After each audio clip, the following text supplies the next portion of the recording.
Welcome to LG recipes. இப்போ நம்ம peanut masala எப்படி பண்ணுறதுன்னு பார்க்கலாம். அதுக்கு என்னென்ன இன்க்ரீடியன்ஸ் வேணுன்றதை பார்க்கலாம். வேர்க்கடலை, நம்ம வீட்டில் பஜ்ஜிக்கு யூஸ் பண்ணுறோம் இல்லையா, பஜ்ஜி மாவு, நீடு இருக்கிற அளவுக்கு சில்லி பவுடரு, கொஞ்சமாக கரம் மசாலா, தேவையான அளவு உப்பு, ஒரு ஸ்பூன் ஆயிலு, தேவையான அளவுக்கு கொஞ்சமாக வாட்டரு. இதில் வந்து ஃபுட் கலர் வேணும்னா யூஸ் பண்ணிக்கலாம், இல்லைனா விட்டுடலாம். எப்படி ப்ரிப்பேர் பண்ணுறதுன்னு பார்த்துக்கலாம். ஃபஸ்ட்டு பஜ்ஜி மாவு,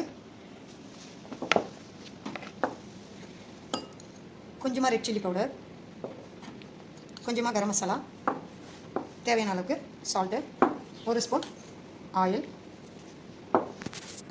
கொஞ்சமாக அதுக்கு வாட்டர். இப்போ இது எல்லாத்தையும் நம்ம மிக்ஸ் பண்ணிக்கலாம்.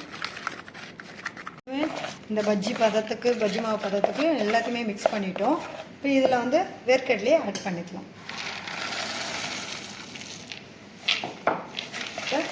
நல்லா மிக்ஸ் பண்ணி விடுவோம். இப்போ பாருங்கள், நல்லா மிக்ஸ் பண்ணிட்டோம். இப்போ நம்ம இதில் மைக்ரோ மோடில் 10 மினிட்ஸ் கொடுக்க போகிறோம்.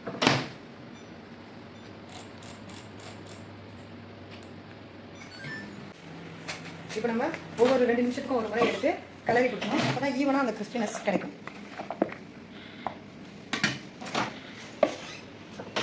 கொடுத்து ஸ்டார்ட்.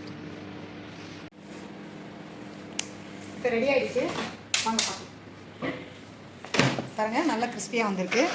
நீங்கள் எவ்ரி 2 மினிட்ஸ் ஒன்ஸ் எடுத்து இப்படி மிக்ஸ் பண்ணி விட்டால் போதும், நல்லா ஈவனாக கிறிஸ்பி வந்துடும். பீனட் மசாலா ரெடி ஆகிடுச்சு.